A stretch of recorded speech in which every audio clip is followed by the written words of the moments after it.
Andrew tends to be very friendly. Stop giving me those eyes. I've gotten those eyes like 8 times, bro, already in this You are very friendly, but you're also very oblivious to when someone is into you.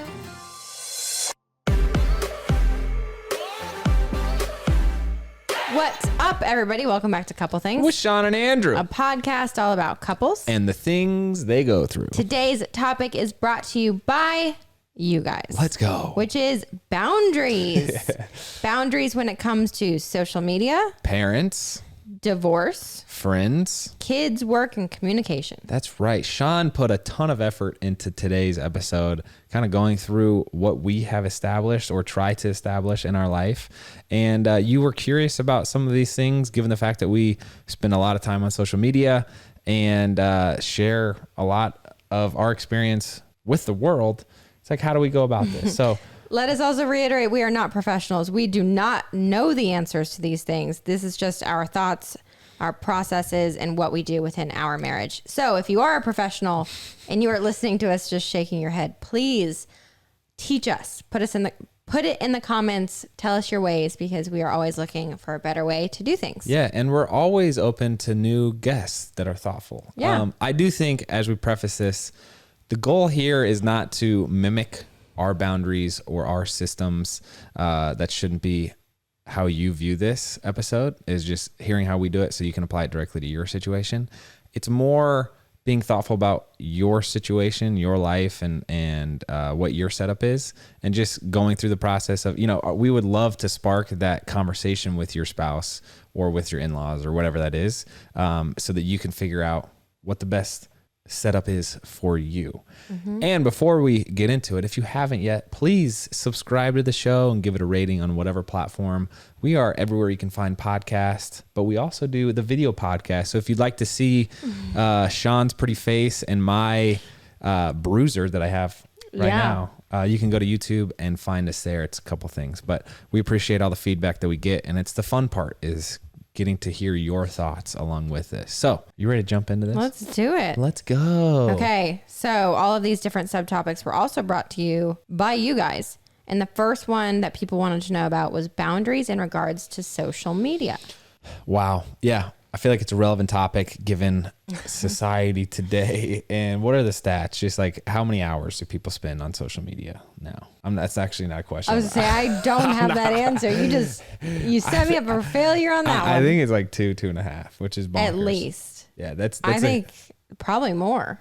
We should just find the data right here. Yeah. Anyway, so given the fact that people do spend so much time on social media, how do you have healthy relationships with your kids, with your spouse, while trying to balance all the things in life? I do want to say the boundaries we have currently set on social media, the only boundaries that we have, and I think a lot of these are going to spark new boundaries that we'll put in place, but the only boundaries that we have are, do we have any? On social media? Yeah. Oh, I will say, okay, one boundary we've put together. One boundary we have put together is we are not allowed to share anything on social media that we haven't worked out. So if we're in the middle of an argument, if we're in the middle of experiencing the zoo with our family and our daughter and our son, or if we're in the moment of a holiday, it has to at least come after we've experienced it together. It has to be our moment first before it's the world's. Yeah, and that applies for good experiences as well as bad. Yes. So Shawn and I are not going to share arguments that we haven't really resolved or come to an understanding with. With the world, before we're on the same page with that, which is, I feel like, important, and it's worked for us so far. And I will say, we set this boundary because we learned from experience that it didn't work doing it the other way. Because we started out sharing things in the moment. We started out asking for opinions and arguments and really kind of incorporating social media into our minute by minute life, and that didn't work. So we kind of put that delayed boundary on there. The other boundary we do have, which I forgot about, is negative comments. So we have a big rule within our household, which is you do not respond to negative comments, because whatever you give more attention to is what you'll get more of. And it's kind of that whole kindergarten lesson of be kind to others. What is the lesson? Treat others The way you want to be treated? Wow. That's called the golden rule, and it sounds like you need a reminder on that there, babe. I do. A couple of things, though. First of all, on the note of negative comments, we get asked this a lot in like interviews. Mm-hmm. Like, how do you deal with all the hate when you're a parent? And we honestly are so fortunate that many of you listening, most of you listening, are so kind and generous and welcoming and understanding, so that like really Shawn and I's experience on all the social media apps is really an uplifting, fun, good experience for us. So that is not the case for everybody. I'll say that though. Very true. I do want to bring up though a few questions that people asked. And I just want to talk this through because we haven't talked through these boundaries. What on social media is considered flirting or across the line? What do you mean? Like DMing people or DMing? Flirting? Is DMing flirting? Is liking a picture that you think is attractive flirting? Like what crosses the line on social media, especially because on social media, you're served up so much that is already across the line within like a relationship. Deep. Wow. It really is. Deep. Because in what day and age do you sit and just scroll through booty pictures all day, every day? It's like, we just live in Is that what you do with your time? That's what I scroll through. I just scroll through washboard abs. Whoa. I'm kidding. Just pictures of me? Yes, obviously. But it just, it brings up the question. Here's where I'll say that we have stumbled into a fortunate situation. I don't have the freedom because whatever, we have a following of whatever size. Mm-hmm. And with that following comes expectations. Mm-hmm. And it's kind of like Tim Tebow. Like he has to live up to a certain standard because he preaches a certain standard. Which is great. Our standard is way different than his. Well, I don't know. That's a topic for a different conversation. But I can't like comment wild things on a girl's post or DM her without like being pretty aware that there'll be consequences. Yeah. Have I posted wild things? Why are you looking at me like that? Would you want to? No, I'm saying there is that check and balance. Though. That is interesting though, that you bring that up. Not the I'm effed, huh? No. Hear me out. Totally different thing than you think I'm going to say. It's interesting that you're saying it's almost the golden rule. To a certain extent, social media can also be your accountability partner. Yeah. But it could also be your downfall. And I truly think you can lead a certain life and you know, put on a facade, but social media will find you out, man.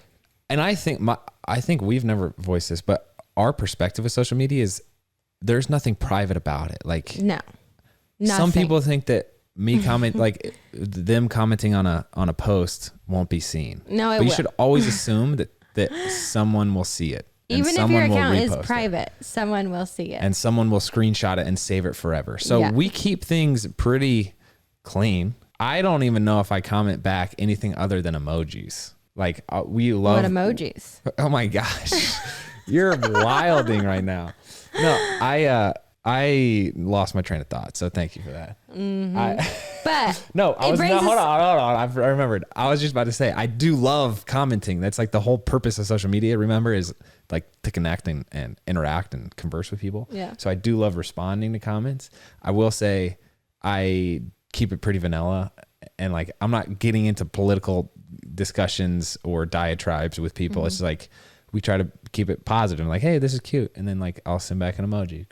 And that's safe. I do think though, back to the question of what is considered flirting or over the line, that is really, really hard on social media. Like I said, because everything is already over the line.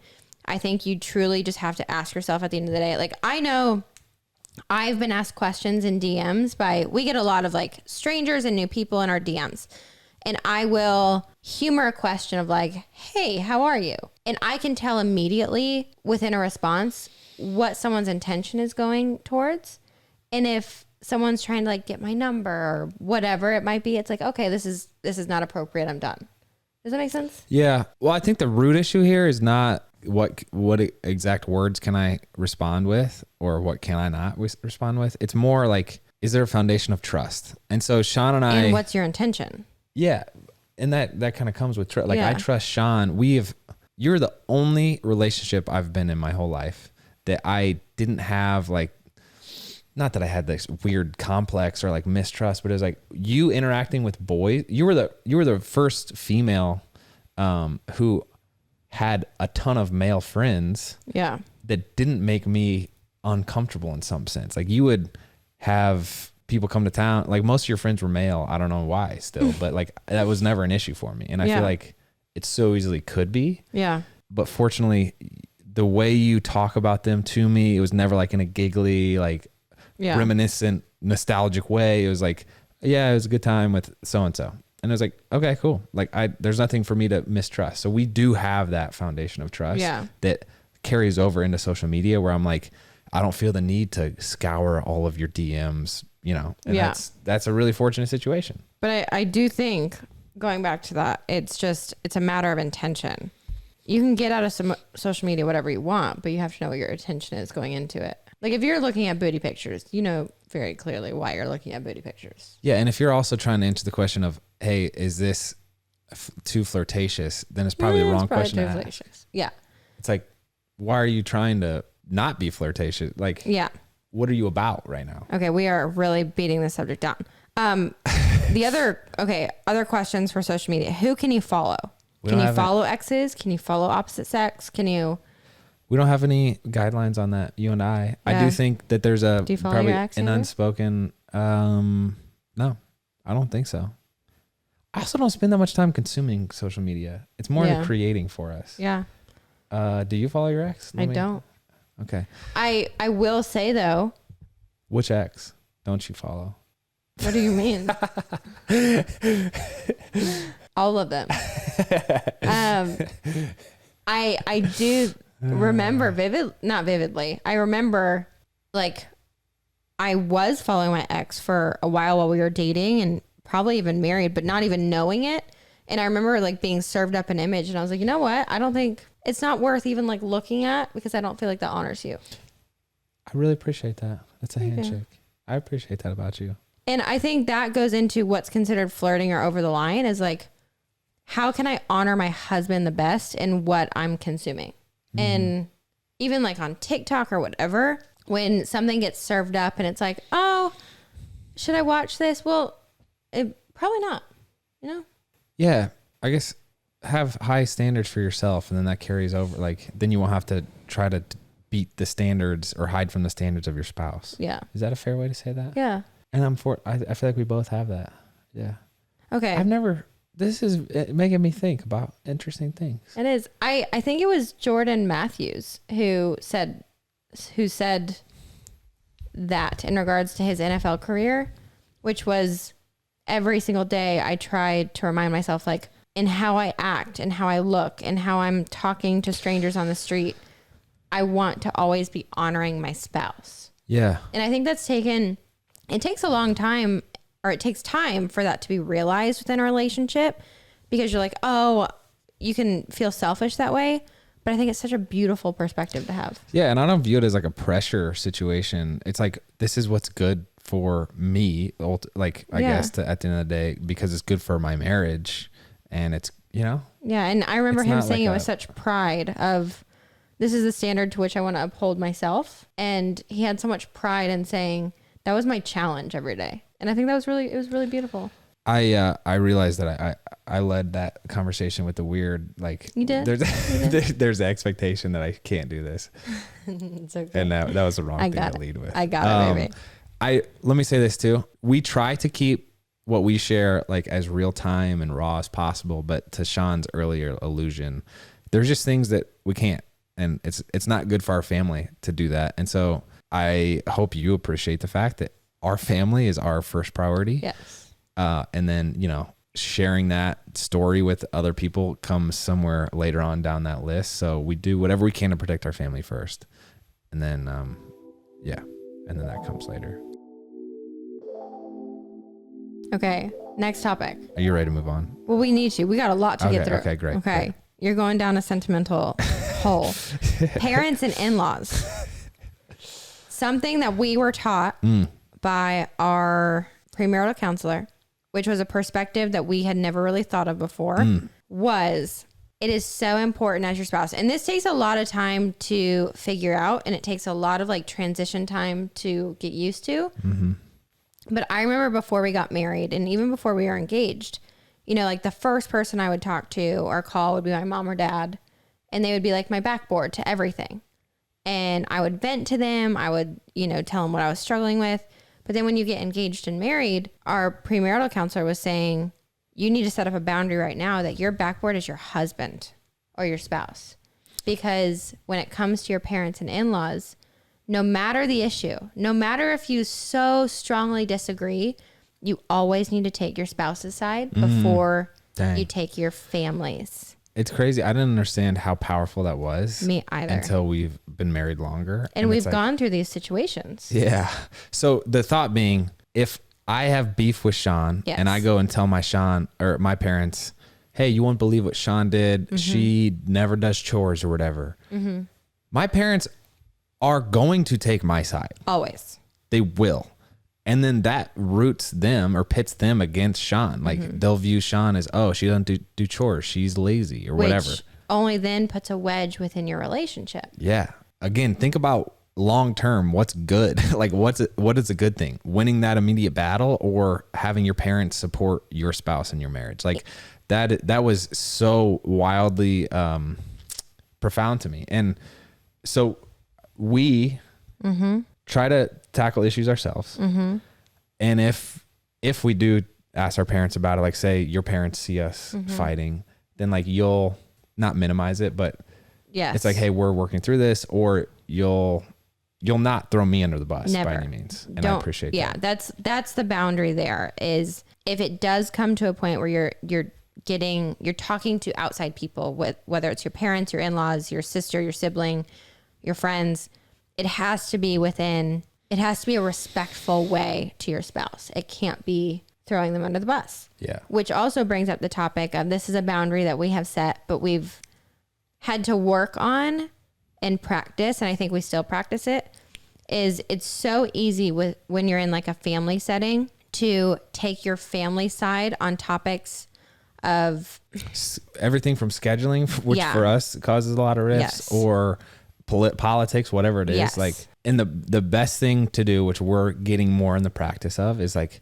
hey, if it's a scheduling thing, let me talk with Shawn. Like Shawn and I can we take 5 minutes and work through this, and then we'll come back. And it's like, we're literally a unified front is the goal. That's like what we're trying to get to. And because what you also don't ever want to happen within like parents and in-laws is, oh yeah, I agree with my mom, and now we don't agree with you. It's never like, it can never be set up to where it's the family against the spouse. And Andrew and I have kind of lived that firsthand, whether it was, I remember there were times where it was about a dog, or it was about traditions or food or whatever, where I would feel like an outcast or he would feel like an outcast. And you never want your spouse to feel like that within your family. Yeah. There's nothing more isolating than that, probably. And it goes back to the belief that like when you get married, your spouse comes before your family, and you have to honor that. And that takes time. Yeah. And I think the broader application here too is even with like friend groups or work groups, whatever, like just be really thoughtful and strategic and smart about what information you share with who. Not like to deceive anybody, but like generally I'm thinking of gossip. Yeah. Gossip within friend groups only has the end result of like making someone feel hurt or excluded, you know? So think about that beyond your spouse and your in-laws and apply that to other things. And I think there's benefits there too. I do think I'm going to skip this one and go to friends real quick, if you don't mind. Yeah. The longer we've been married too, I don't think though, you mentioned venting. I don't think that I am always the right person for you to vent everything to. Correct. Right? Yeah. And so I have in my life one friend, Ryan, who I do vent everything to, right? Like, yeah, he's my one guy, and he knows. As long as you stay within the boundaries. Yes. And Ryan and I have talked about this of, hey, I need you to fight. Like, your priority is not me in this. It's the benefit of Shawn and I's marriage, right? Or like whatever, like that is a priority. It's not like this selfish, you're not trying to take my side on everything. But that way, like, I'm not whining to you, or I'm not, you know, unnecessarily bringing up arguments to you. Over venting, I feel like is a possibility and is a thing.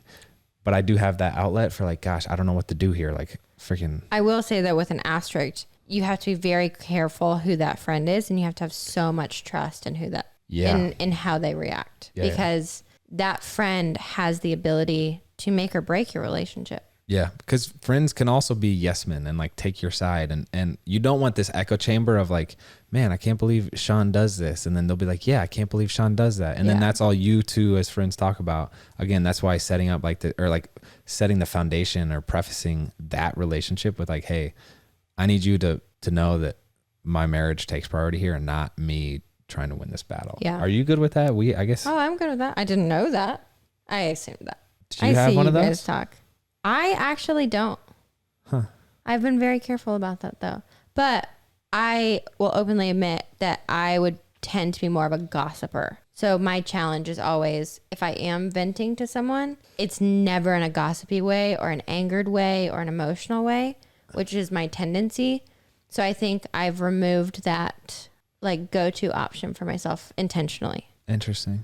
Yeah. For me, Ryan is that person where it's like, I can work out, is this gossip or is this? I think that's good. Okay. I'm glad we talked about that. Me too, baby. I'm sorry we never had that explicit conversation. It's okay.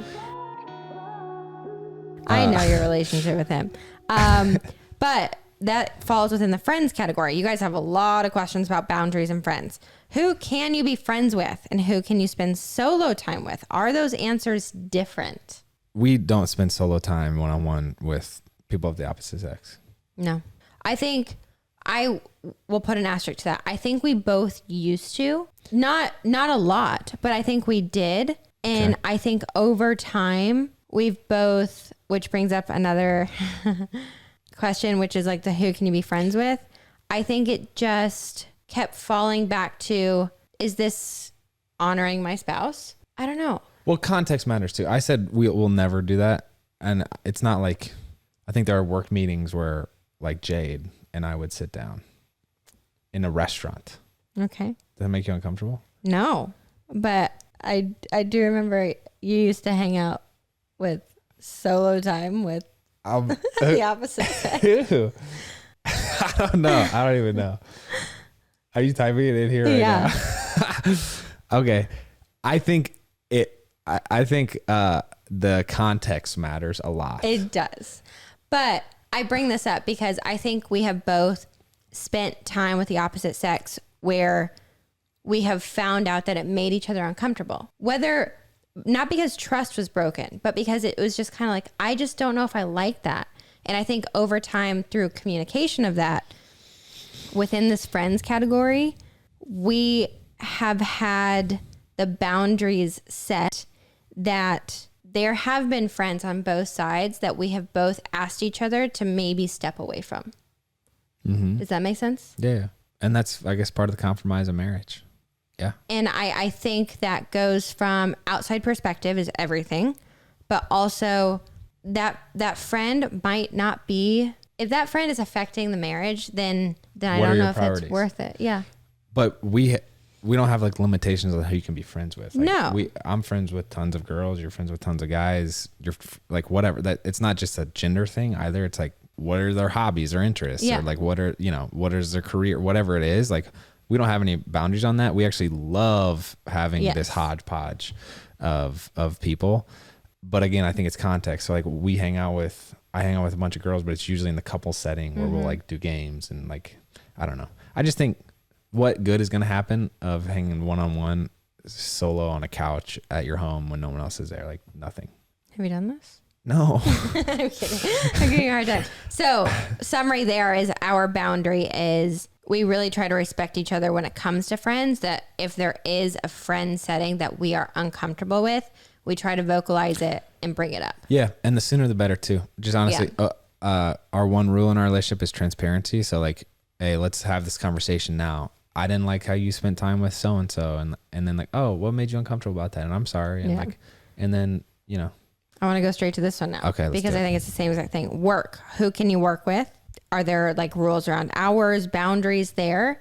I think it's the same thing as friends. I think, one, you know your intention. Two, if there's someone at work that makes your spouse uncomfortable, you need to talk about that and why. And you need to set boundaries there. Because that conversation of figuring out what about that situation makes your spouse uncomfortable is really a learning opportunity of like, oh, how can I get to know Shawn better? Mm-hmm. Like, I'll be very transparent with this. We have had people that we've worked with before that I didn't feel comfortable working with us. And I voiced it and I was like, you know what? I don't know why, but I just don't think I'm comfortable with them being in our home and spending so much time with you because I think their intention was poor. Yeah. So you just have to communicate. I appreciate your openness with all this stuff. Andrew tends to be very friendly. Stop giving me those eyes. I've gotten those eyes like 8 times, bro, already in this. You are very friendly, but you're also very oblivious to when someone is into you. And I remember, oh my gosh, I remember when we were dating, I used to get so mad at you because all these girls would be like talking to you and hitting you up and they'd be like, oh, can I give you my number? And you're like, yeah, totally. And I'm like, why did you just get our number? And you're like, she offered it. I'm like, you're dumb. You had somebody propose to you, so that takes the cake. It was a fan. Okay, we do not have any limitations on the like friends with exes. Shawn's actually friends with one of my exes and has found a lot of jokes. She's awesome. Yeah, I'm glad you think that. She's cool. But we had to have conversations around that, like, hey, what's this look like? I feel like you're technically friends with one of my exes. I guess so. Yeah. I do think there's like, first of all, we're fortunate where we've never had like this blow up situation. Really, none of our relationships have ended terribly. Yeah. And so there's this, it's just maturing process of like, hey, are we mature enough to handle a situation? Like this person has a lot of good qualities about them and can we deal with that? And everybody also knows, in your heart and gut that if a relationship is healthy enough after being broken up with, that you can be around them or not. If you still have any feelings there, which is normal for relationships, you can keep feelings for people forever. It's just natural. Yeah. Not in like a, I wish I was still with them way, but if you still have that, you have to be very aware of that because that's not fair to your spouse. If it's gone, it's better. I'm a big believer in the statement, to know is to love. And so like, you've gotten to know this person and the part of you will love them. Like there's qualities about them that you love.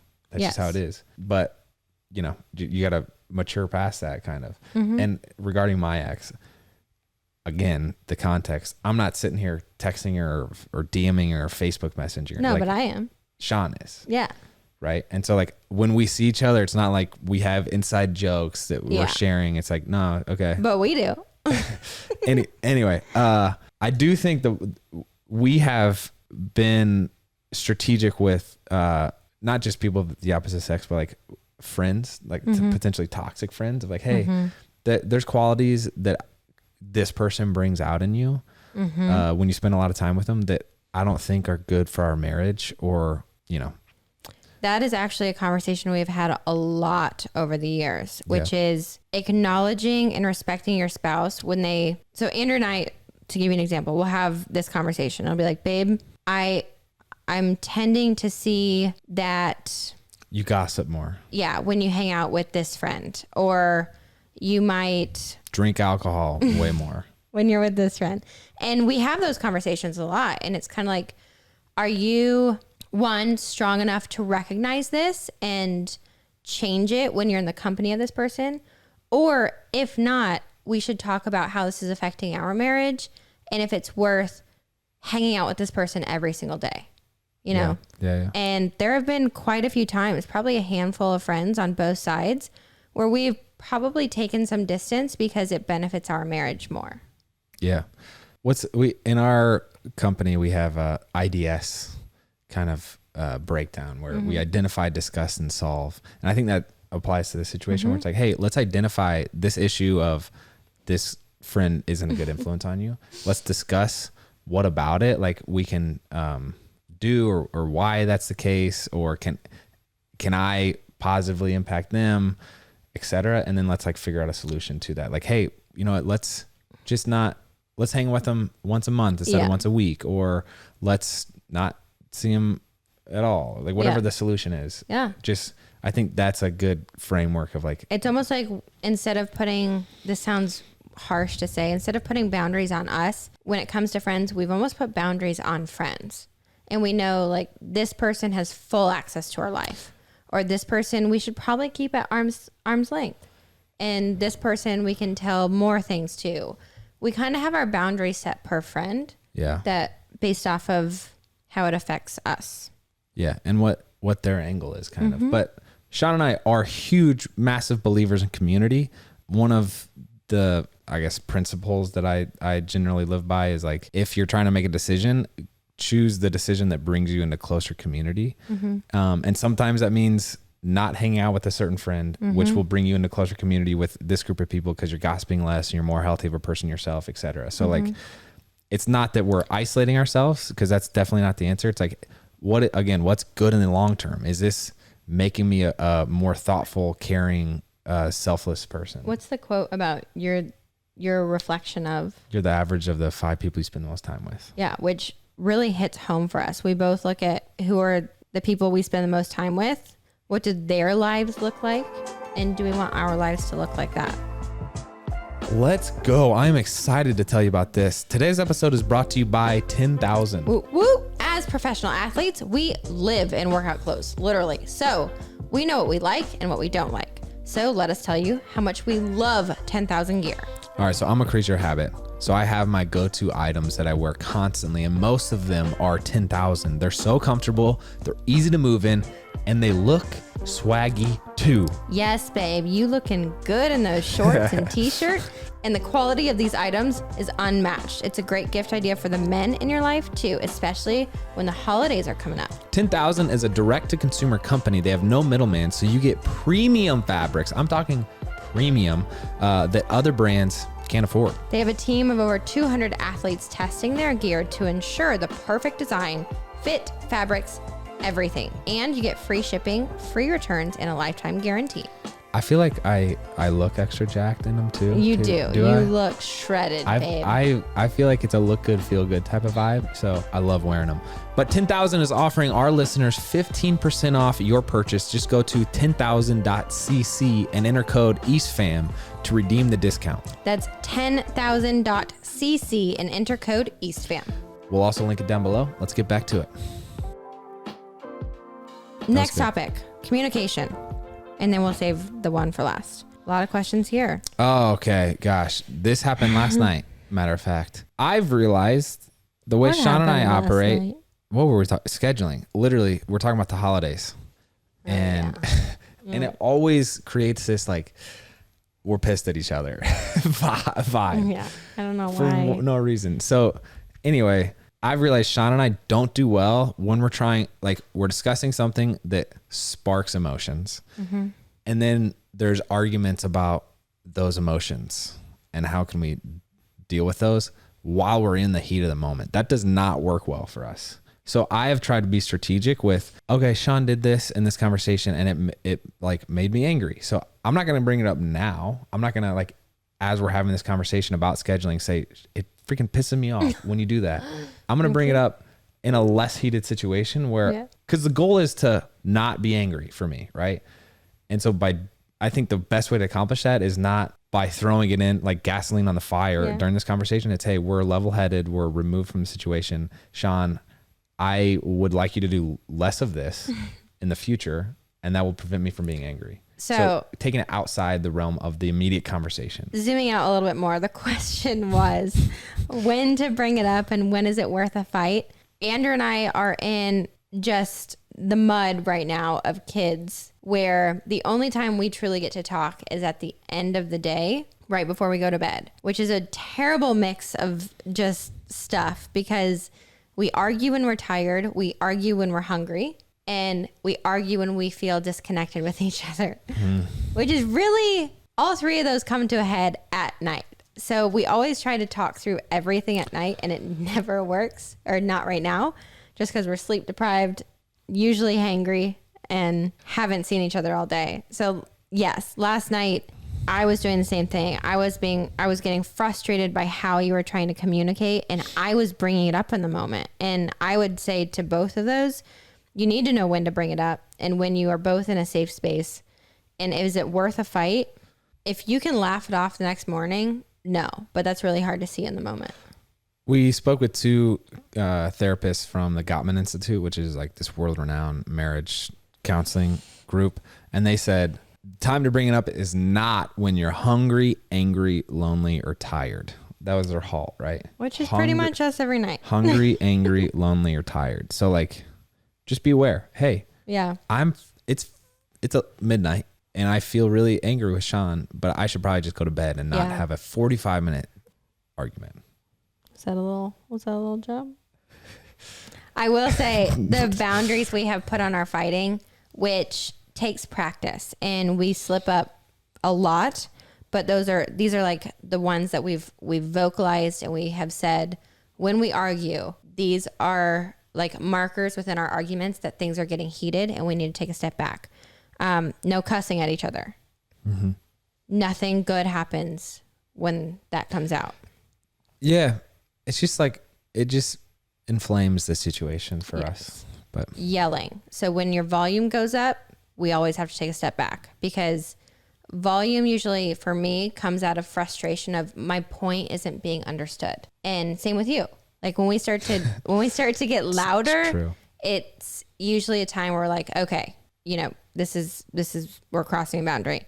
Passive aggressiveness. So this is where I struggle. That duo right there. I know. Balancing, hey, I'm going to keep a calm tone, but also not be passive aggressive, because if I'm talking calmly, I am going to be passive aggressive. That's you know what I'm saying? It's like I actually don't know how to argue. I actually thought it was I'm going to tell you this for the first time. In an argument we had the other day, I almost busted out laughing because, again, one of our boundaries is no cussing, and you spelled out the word. You were like, what the HE double hockey sticks. And it took everything in my power not to just bust out laughing and be like, I still think that counts, babe. The other two things that we have are no finger pointing, or try very hard not to finger point. So no, it is your fault. You did this, which is very hard. Yeah. And no leaving. But that doesn't mean no pausing the conversation. Correct. Though. That just means you cannot walk out on the you cannot turn your back and just leave. Yeah. The other thing, Shawn and I try to be precise with our speech. Mm-hmm. So try to use as small of blame as possible. So not words like you always do this or you never do that. We call it inaccurate statements. And all it does is like creates defensiveness in the other person, we've realized. Yeah. So yeah, no blanket statements. And then there's one other, the other boundary I think that we set, and this is more on the positive side, is realizing and reminding each other during the fight as often as we can, if we have the perspective to, of like Steve and Linda said, we're on the same team and we know how this ends, which is us still married after this, right? Like sometimes, like now, Shawn and I are laughing about the argument we had last night. We were not laughing last night, but we're on the other side of it.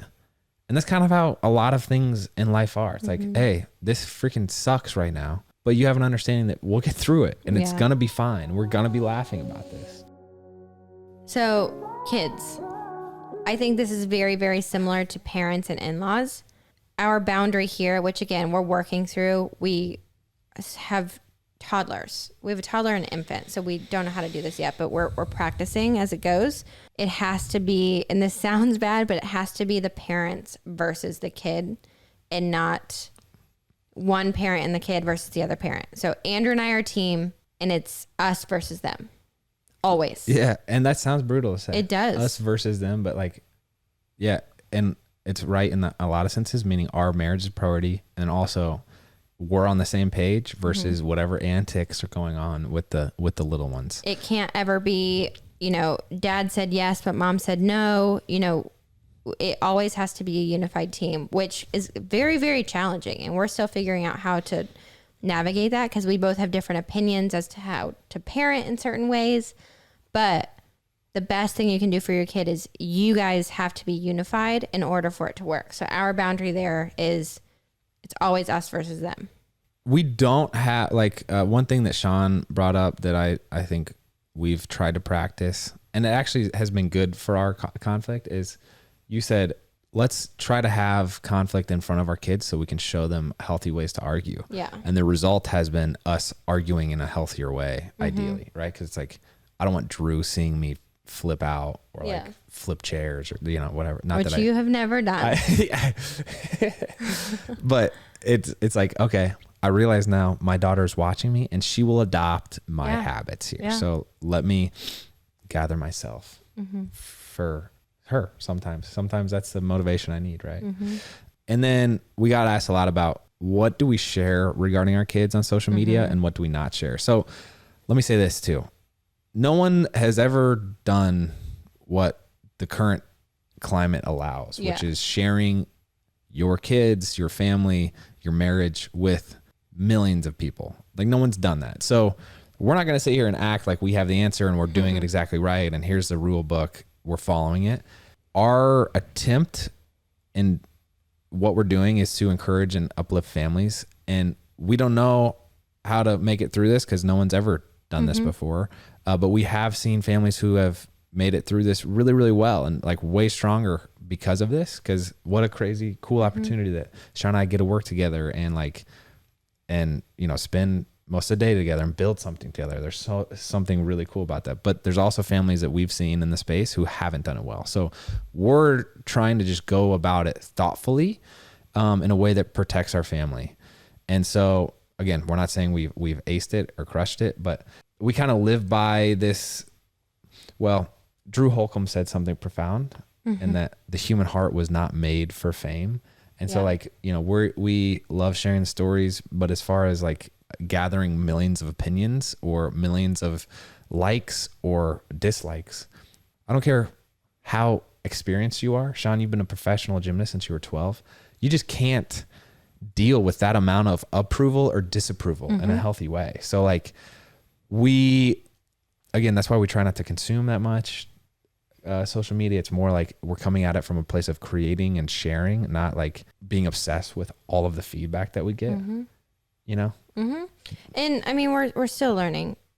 We don't know the effect this is going to have on us in 10 years, the effect it'll have on our children. It's a terrifying, you know, decision to make every single day. But I think when it comes to social media, our boundaries there, I almost want to say change with every decision. It's a new conversation with every decision, every post, every situation.